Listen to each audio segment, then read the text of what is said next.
আজকের আমি বানিয়ে দেখাবো কড়াইশুঁটির কচুরি।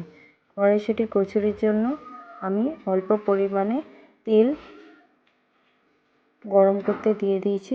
তেলটা গরম হয়ে গেলে তার মধ্যে দিয়ে দিলাম সাদা জিরে। সাদা জিরেটাকে একটু গরম করে নিয়ে তার মধ্যে আমি দিয়ে দেবো কড়াইশুঁটি আর কাঁচা লঙ্কা আমি মিক্সিতে পেস্ট করে রেখেছিলাম, সেই পেস্টটা দিয়ে দিলাম। এর মধ্যে 1 ইঞ্চি আদার টুকরো দিয়ে পেস্ট করা যেত, কিন্তু আমার আদাটা বাটা ছিল বলে আমি এর মধ্যে দিইনি। এটাকে অ্যাড করব। এই পেস্টটার মধ্যে আমি দিয়ে দেবো অল্প পরিমাণে হলুদের গুঁড়ো,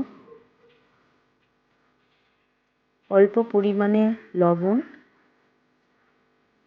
আমি মিক্সিতে পেস্ট করার সময় কিছুটা লবণ দিয়ে পেস্ট করেছি, ওর জন্য এখন পরিমাণ কম দিলাম লবণের পরিমাণ। এরপরে আমি দিয়ে দেবো 2 টেবিল স্পুন চিনি। চিনিটা দিলে একটু স্বাদটা বাড়ে। তারপরে আমি ভালো করে সব কিছু দেওয়ার পরে আমি ভালো করে নেড়ে নেব।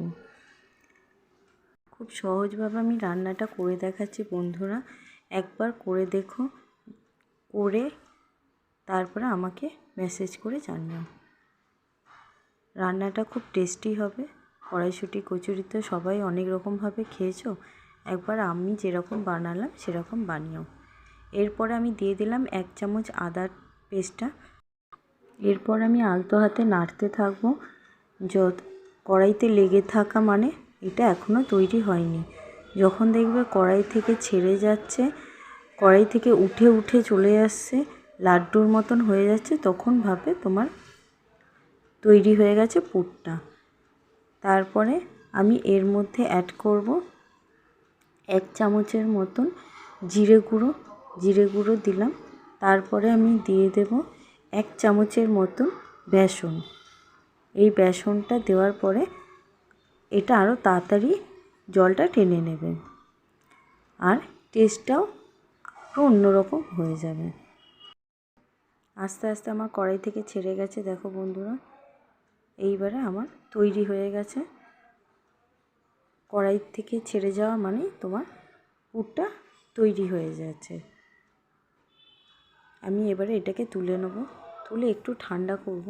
করে নিয়ে আমি ময়দাটা মেখে রেখেছিলাম।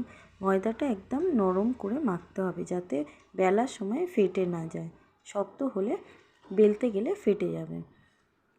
ময়দাটা এই যে আমার মাখানো আছে। মাখিয়ে আমি কিছুক্ষণ রেস্টে রেখে দিয়েছিলাম। আমি একটু লিচিগুলো একটু বড় করছি, যাতে আমি পুরটা একটু বেশি বেশি দিতে পারি।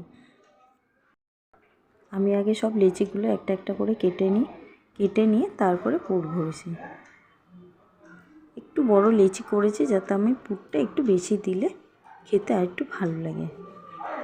এইভাবে আমি পুরটা ভরছি। পুরটা ঠান্ডা একটু হয়ে গেছে। এই পুর ভরলাম।